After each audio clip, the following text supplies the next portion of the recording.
오늘은 다니엘서 9장의 말씀을 보도록 하겠습니다. 이 9장의 내용은 다니엘이 에레미야 선지자의 글을 읽다가 그가 하나님의 뜻이 무엇이며 우리 민족의 죄악이 무엇인가를 깨닫고 그가 민족을 가슴에 안고 하나님 앞에 회개하는 내용입니다. 그리고 그 회개를 통해서 하나님께서 천사장을 통해서 그에게 앞으로 일어날 일에 대한 묵시, 계시를 주신 내용입니다. 오늘도 이 말씀을 통해서 역사를 주관하시며 또 세상의 주인이 하나님이심을 깨달을 수 있는 저와 여러분 되기를 주님의 이름으로 축복합니다. 9장 1절에 메대 족속 아수에로의 아들 다리오가 갈대아 나라 왕으로 세움을 받던 첫해 다리오 원년입니다. 곧 그 통치 원년에 나 다니엘이 책을 통해 여호와께서 말씀으로 선지자 에레미야에게 알려주신 그 연수를 깨달았나니 곧 예루살렘의 황폐함이 70년 만에 그치리라 하신 것이니라. 에레미야 25장 11절부터 13절 내용에 하나님께서 이스라엘의 죄악으로 인해서 그들이 바벨론의 포로로 잡혀갈 것을 이미 경고하셨습니다. 그리고 70년 후에 그들을 다시 회복시키겠다는 약속의 예언의 말씀이 이 에레미야서 이 선지자의 글에 있습니다. 그것을 다니엘이 읽고 깨달은 겁니다. 이제 하나님께서 이 민족을 버리신 게 아니라 70년 동안에 우리가 깨닫게 하시고 하나님이 회복시킬 때가 되었구나. 그걸 깨달은 겁니다. 3절에요. 내가 금식하며 베옷을 입고 죄를 덮어쓰고 주 하나님께 기도하며 간구를 결심하고 그가 내가 잘못을 하나님 앞에 회개하고 통회해야 되겠구나. 민족을 가슴에 안고 그가 하나님 앞에 통회하며 그 민족의 죄악과 잘못을 하나님 앞에 중보하며 기도하는 것입니다. 4절에요. 내 하나님 여호와께 기도하며 자복하여 이르기를 크시고 두려워할 주 하나님 주를 사랑하고 주의 계명을 지키는 자를 위하여 언약을 지키시고 그에게 인자를 베푸시는 이요 하나님의 은혜를 간구하면서 하나님께서 우리를 버리지 아니하시고 우리에게 은혜를 베푸실 줄 믿습니다 하는 믿음을 가지고 기도하는 겁니다. 5절에 우리는 이미 범죄하여 패역하며 행악하며 반역하여 주 법도와 규례를 떠나 싸우며 먼저 그가 회개하기 전에 그들의 죄악과 잘못을 자백하는 겁니다. 그러니까 회개라는 것은요, 내가 무엇을 잘못했으며 내가 하나님 앞에 무엇은 죄악을 지었는가를 고백하는 게 회개죠. 이 중보자의 마음은 바로 민족의 죄악이 자신의 죄악인 양 그가 중보하면서 하나하나 고백하는 겁니다. 우리가 죄악, 우리의 잘못, 하나님의 말씀의 법을 떠났다 그 말이죠. 반역이라는 것은 행동만이 아닙니다. 그가 하나님의 말씀을 떠난 것, 그게 반역입니다. 그것을 지금 회개하는 것입니다. 6절에요. 우리가 또 주의 종 선지자들의 주의 이름으로 우리의 왕들과 우리의 고관과 조상들과 온 국민에게 말씀한 것을 듣지 아니하였나이다. 하나님의 말씀을 저버렸다. 듣지 않았다. 우리 민족이 하나님과의 그 언약을 저버린 것이 우리의 죄악이다 그 말이죠. 하나님이 우리에게 등 돌린 게 아니라 우리가 하나님의 말씀을 저버리고 등을 돌렸다. 그거 하나님 회개합니다 그 말이죠. 7절에 주여 공의는 주께로 돌아가고 수치는 우리의 얼굴로 돌아옴이 오늘과 같아서 유다 사람들과 예루살렘 거민들과 이스라엘이 가까운 곳에 있는 자들이나 먼 곳에 있는 자들이 다 주께서 쫓아내신 각국에서 수치를 당하여 싸우니 이는 그들이 주께 죄를 범하였나이다. 우리가 이처럼 흩어진 민족이 되었고 이방 민족으로부터 고통을 당하는 이유는 바로 주님의 공의다 그 말이죠. 우리의 죄악으로 우리는 이 일을 당하는 것이 마땅하고 하나님의 공의가 드러난 것이다 그 말이죠. 어떤 관점에서 그가 지금 자신의 죄악을 고백합니까? 하나님의 관점에서 자신을 돌아본 겁니다. 우리의 관점에서 보면 억울하고 우리의 잘못으로 우리의 관점에서 보면 분하고 하는 것들이 하나님의 관점에서 보면 그것이 타당한 것들이 참 많습니다. 그래서 우리의 믿음이라는 것은 내 관점에서 무엇을 보는 게 아니라 하나님의 관점에서 나를 바라보는 것이고 하나님의 관점에서 민족을 바라보는 것입니다. 그때 우리의 죄악이 무엇인가를 드러나게 하는 것입니다. 지금 이 다니엘은 하나님의 관점에서 보면 우린 죄악입니다. 우리는 부끄러운 존재들입니다. 우리는 마땅합니다. 흩어져서 고통당하는 게 마땅합니다. 그러나 하나님은 그 일로 인해서 공의가 세워진 것입니다. 그는 분명히 하나님의 관점에서 자신들의 죄악을 고백하고 있습니다. 8절에요. 주여 수치가 우리에게 돌아오고 우리의 왕들과 우리의 고관과 조상들에게 돌아온 것은 우리가 주께 범죄하였음이니이다. 우리의 죄악으로 우리가 이 벌을 받는 건 마땅합니다. 그것이요. 그렇지만은 그 말이죠. 9절에 주여 우리 하나님께서는 국률과 용서하심이 있사오니 이는 우리가 주께 패역함이 없으이오며 그럼에도 불구하고 하나님은 국률과 용서가 크신 분임을 나는 믿습니다. 그 말이죠. 그러니까 하나님을 철저히 붙드는 겁니다. 죄악으로 인하여 우리가 고통은 당하지만 우리가 벌은 받지만 그러나 하나님 우리 버리지 않는 걸 우리는 압니다. 그 말이죠. 이게 믿음입니다. 10절에 우리 하나님 여호와의 목소리를 듣지 아니하며 여호와께서 그의 종 선지자들에게 부탁하여 우리 앞에 세우신 율법을 행하지 아니하였음이니이다. 우리의 죄악이 하나님의 목소리를 듣지 아니하고 하나님의 법을 지키지 않았다. 말씀대로 살지 않았다. 그 말이죠. 여러분, 우린 죄악이라는 건 남을 해한 것만 죄악이라고 생각하잖아요. 그건 인간과의 관계 속에서 이루어진 것입니다. 그러나 하나님과 우리의 관계 속에서는요, 1차적으로 순종하지 않은 것 죄악입니다. 말씀대로 살지 않은 것 죄악입니다. 하나님의 말씀을 저버리는 것 죄악입니다. 그것을 깨달아야 합니다. 이것이 회복될 때 하나님과 우리의 관계가 회복될 수 있는 것입니다. 11절에요. 온 이스라엘 주의 율법을 범하고 치우쳐 가서 주의 목소리를 듣지 아니하였으므로 이 저주가 우리에게 내렸을 때 곧 하나님이 종 모세의 율법에 기록된 맹세대로 되었사오니 이는 우리가 주께 범죄하였습니다. 맹세대로 되었다. 저주는 우리가 받은 것 맹세대로 되었다. 이스라엘 민족이 하나님과 언약을 맺을 때 너희는 이 말씀을 지키면 너는 나의 백성이 되고 나는 너희의 하나님이 되리라. 그리고 이 말씀을 받은 이스라엘 백성들이 아멘으로 화답했습니다. 우리가 그 말씀 지키겠습니다. 하나님 백성으로서 우리가 살겠습니다. 언약을 맺은 겁니다. 그런데 이스라엘 민족은요, 하나님 말씀대로 살지 않았습니다. 하나님의 뜻대로 행하지 않았습니다. 누가 그 언약을 파기한 거죠? 이스라엘 백성이 파기한 겁니다. 그래서 저주가 임한 겁니다. 그것을 지금 다니엘은 우리의 죄악으로 이 저주가 우리에게 임한 겁니다. 우리가 주께 범죄하였기 때문입니다. 그걸 고백하는 겁니다. 12절에요. 주께서 큰 재앙을 우리에게 내리사 우리와 우리 민족을 재판하던 재판관을 쳐서 하신 말씀을 이루셨사오니 온 천하의 예루살렘에서 일어난 일 같은 것이 없었나이다. 이 예루살렘이 바벨론으로 짓밟히고 멸망당한 일은 하나님께서 심판하신 것이지만 그 근본은 우리의 죄악 때문에 그런 것입니다. 정확하죠? 누구의 관점으로 바라본 겁니까? 하나님의 관점에서 민족을 바라본 것입니다. 그래야 답이 나옵니다. 그래야 회개가 된다 그 말이죠. 그걸 지금 이 다니엘은 알고 가슴에 안고 민족의 죄악을 회개하는 겁니다. 13절이요. 모세의 율법에 기록된 대로 이 모든 재앙이 이미 우리에게 내려싸우니 우리는 우리의 죄악을 떠나고 우리의 진리를 깨달아 우리 하나님 여호와의 얼굴을 기쁘게 하지 아니하였나이다. 우리가 이 범죄함으로 하나님을 떠났고 등을 돌렸고 하나님을 기쁘게 하지 못한 것이 우리의 잘못입니다. 14절에 그러므로 여호와께서 이 재앙을 간직하셔 두셨다가 우리에게 내리셨사오니 우리의 하나님 여호와께서 행하시는 모든 일이 공의로우시나 우리가 그 목소리를 듣지 아니하였음이니이다. 하나님이 우리에게 내린 재앙은 공의로운 것이다. 우리가 받아서 마땅하다 그 말이죠. 당위성입니다. 그러나 이 죄악의 결과는 우리의 고통이다 그 말이죠. 우리가 하나님의 말씀에 청종하지 않았기 때문에 그럽니다. 정확한 거죠. 하나님이 벌을 내린 건 마땅한 것이고 우리가 고통당하는 것은 마땅한 것인데 그 이유는 하나님께 있는 게 아니라 우리의 죄악 때문에 그렇다. 정확하게 그런 하나님 앞에 그의 잘못을 민족의 죄악을 고백하는 겁니다. 15절에 강한 손으로 주의 백성을 애굽 땅에서 인도하여 내시고 오늘과 같이 명성을 얻으신 우리 주 하나님이여 우리는 범죄하였고 악을 행하였나이다. 하나님께서는 우리가 애굽에서 노예 생활할 때 모세를 통해서 우리를 구원해 내셨습니다. 우리를 종살이에서 자유민으로 우리를 해방시켜 주셨습니다. 그런데 우리는 그 하나님의 말씀을 저버리고 우리는 하나님 앞에 범죄했다 그 말이죠. 우리의 죄악을 또 고백하는 겁니다. 16절에 주여 구하옵나니 주는 주의 공의를 따라 주의 분노를 주의 백성 예루살렘 주의 거룩한 산에서 떠나게 하옵소서.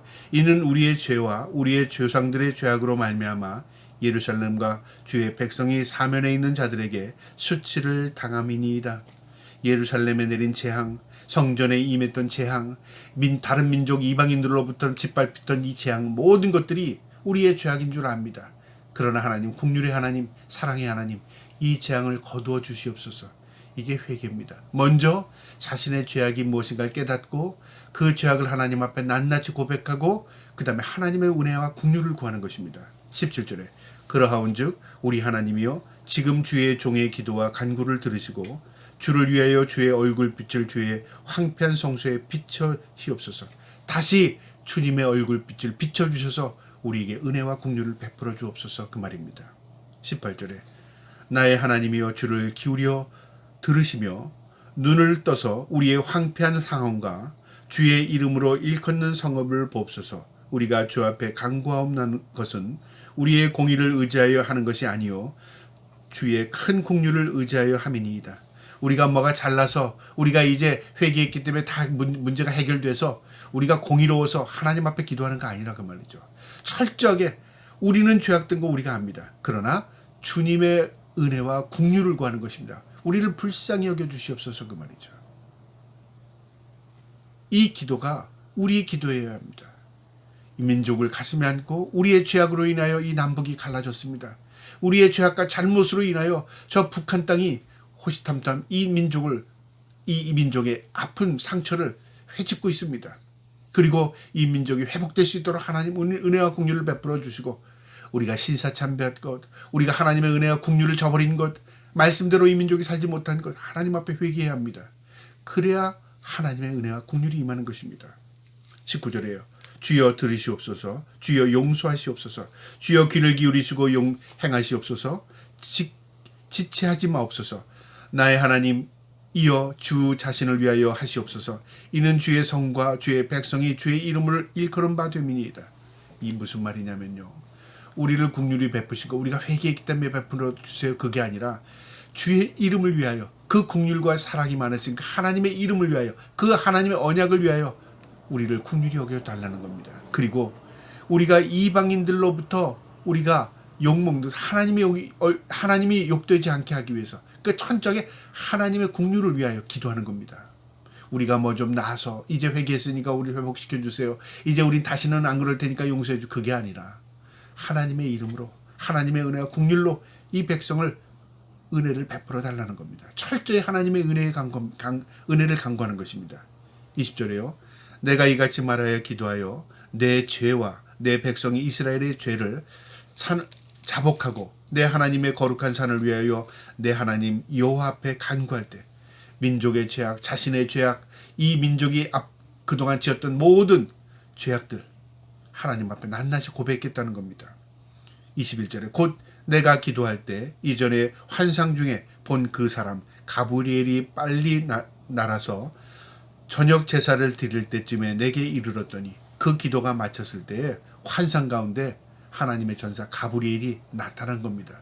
그리고 하나님의 계시의 말씀을 이 다니엘에게 전달해 준 겁니다. 22절에 내가 가르치며 내가 말하여 이르되 다니엘아 내가 이제 내게 지혜와 총명을 주려 왔느니라. 이 가브리엘 전사가 와서 다니엘에게 하나님의 말씀 메시지를 전하면서 내가 하나님의 지혜와 총명을 너에게 전달하겠다, 그 말입니다. 곧 내가 기도를 시작할 쯤에 명령이 내렸으므로 이제 내게 알리려 왔느니라. 너는 크게 은총을 입은 자라. 그런즉 너는 이 일을 생각하고 그 환상을 깨달을지니라. 내가 이제부터 전하는 말씀, 이 환상의 내용을 너는 깨달아라. 그리고 알고 마음에 간직해라, 그 말이죠. 무엇을 의미하냐면요, 이 말씀은 하나님의 그 뜻대로 이루어질 것이고 1.1획도 땅에 떨어짐 없이 반드시 성취될 것이고, 그리고 이 예언의 성취는 앞으로 되어질 일들이라, 미래에 되어질 일들을 너에게 미리 하나님께서 계시를 통해서 가르쳐 주신다, 그 내용입니다. 이 내용은요 요한계시록과 일치합니다. 이 다니엘이 봤던 환상과 요한이 봤던 환상은 일치하는 내용입니다. 24절에요.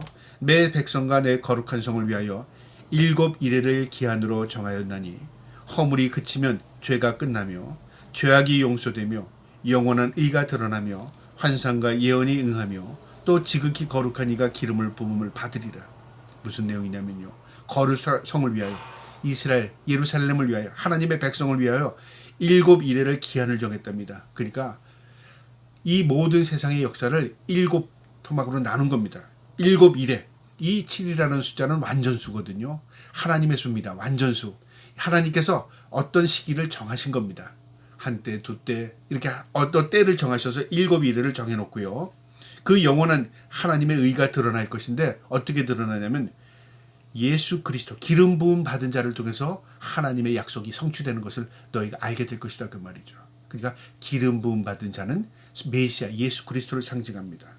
25절에요. 그러므로 너는 깨달아 알지니라 예루살렘을 중건하는 영이 중건하라는 영이 날 때부터 기름 부음 받은 자 곧 왕이 일어나기까지 7일에와 예루살렘이 중건된데 지금 예루살렘은 이미 바벨론에 의해서 황폐됐습니다. 이스라엘 민족은 일부는 바벨론의 포로로 잡혀갔습니다. 그는 지금 고통 가운데 있습니다. 그런데 하나님께서 계시를 통해서 다니엘에게 말하는 겁니다. 이 무너졌던 이 예루살렘 성이 중건될 것이 다시 세워질 것이다 그 말이죠. 수룹바벨 성전입니다. 세워졌고요. 우린 역사를 통해서 알고 있죠. 세워질 것이고 그때로부터 이 7일에 그러니까 어떤 일시적인 완전한 기간이 지나면 왕이 일어난답니다. 왕이 일어나기까지 이 왕은 누굴까요? 바로 초림하신 예수 그리스도를 의미합니다. 7일에와 62일에가 지날 것이요. 그리고 62주가 지나면 그 곤란한 동안에 성이 중건되어 광장과 거리에 세워질 것이며 어느 시기가 지나면 그 성이 세워진다 그 말이죠. 하나님의 때에. 그리고 62일의 후에 그러니까 62주 후에 얘기입니다. 기름 부음 받은 자가 끊어져 없어질 것이며 어느 기간이 되면 이 메시아가 끊어진다. 죽임을 당한다. 그 의미죠. 장차 한 왕이 백성에 와서 그 성읍과 성소를 무너뜨리려니와 그 메시아가 죽게 될 것이고 그 이후에 어떤 한 왕이 나타나서 백성들과 함께 그 성을 무너뜨린답니다. 그의 마지막은 홍수에 휩쓸림 같을 것이며 또 끝까지 전쟁이 있으리니 황폐할 것이 작정되었느니라. 이게 누굴까요? 한 왕이 이 적그리스도를 상징하는 의미입니다. 하나님을 대적한 세력이 예수 그리스도의 죽음 이후에 나타나게 되고요.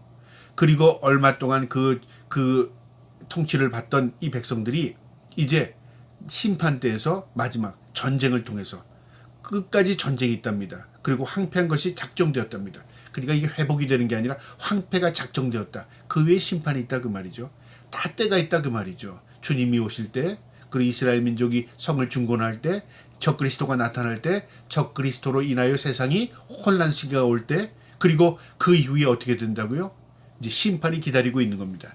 그래서 이 이스라엘의 역사를 보면 7대로 나눕니다. 이거 7년 대환란이 시작되는데요. 먼저 포로기가 있습니다. 이스라엘 민족이 포로로 잡혀가서 이제 하나님이 고레스 왕의 칙령을 통해서 그를 해방시킵니다. 이게 귀환되는 거죠. 귀환 첫 번째죠. 그 다음에 성전이 재건됩니다. 그러니까 하나님의 약속대로 이스라엘 민족이 예루살렘의 성전이 다시 재건됩니다. 그것이 끝이 아니라 그 이후에 예수 그리스도의 초림이 이 땅에 예수 그리스도께서 육신의 몸을 입고 이 땅에 오십니다. 그런 이후에요. 적그리스도가 출현합니다.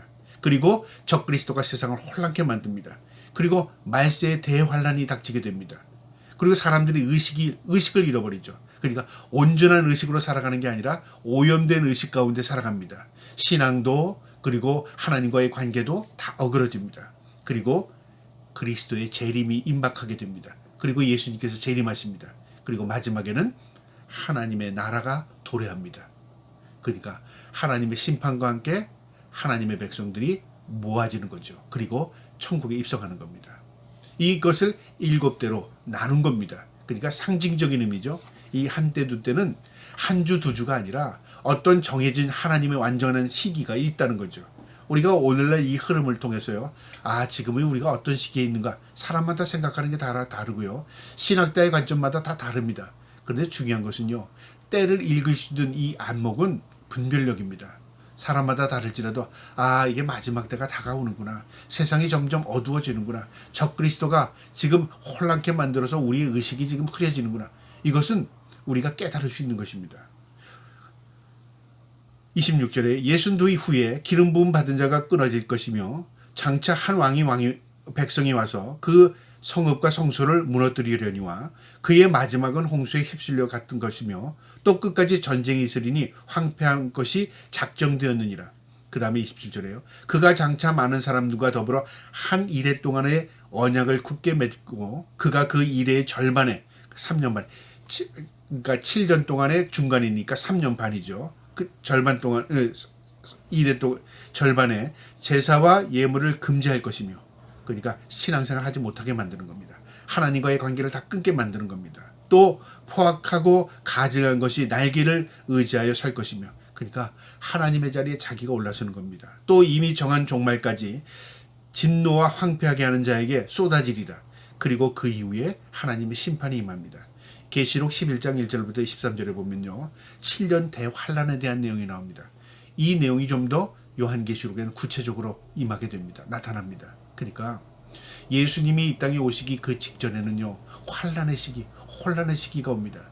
이것은 전쟁으로도 그럴 것이 있겠지만 우리의 의식, 우리의 사고가 다 혼란해집니다. 무엇이 진리인지, 무엇이 거짓인지, 무엇이 옳은 것인지 이걸 분별하지 못하는 혼란 시기가 올 것입니다. 우리가 오늘날 그런 시기에 살지 않을까요? 여러분 우리가 오늘날 완전한 의식 가운데 살까요?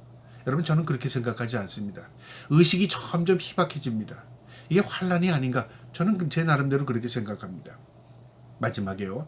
또 이미 정한 종말까지 진노가 황폐하게 하는 자에게 쏟아지리라. 종말까지. 하지만 하나님의 마지막 심판이죠. 이미 정한 종말까지. 이미 하나님 작정하셨답니다. 진노가 황폐하게 하는 자에게 그러니까 적그리스도의 세력에게 쏟아져서 심판당할 세력에게 쏟아지고 그것으로 인해서 하나님 심판하실 것이다 그 말이죠. 여러분 이 말씀을 하나님께서 다니엘에게 마음에 깊이 간직하라고 말했습니다. 앞으로 되어질 일들입니다. 다니엘은 이 일을 다 보지 못했습니다.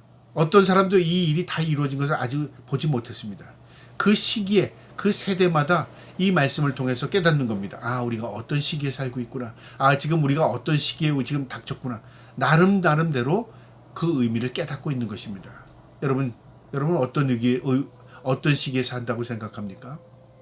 저는요 지금 이 시기가 어려운 우리의 믿음을 지키기 참 어려운 환란의 시기가 아닌가 나름대로 그렇게 생각합니다. 그러면 어떻게 살아야 될까요?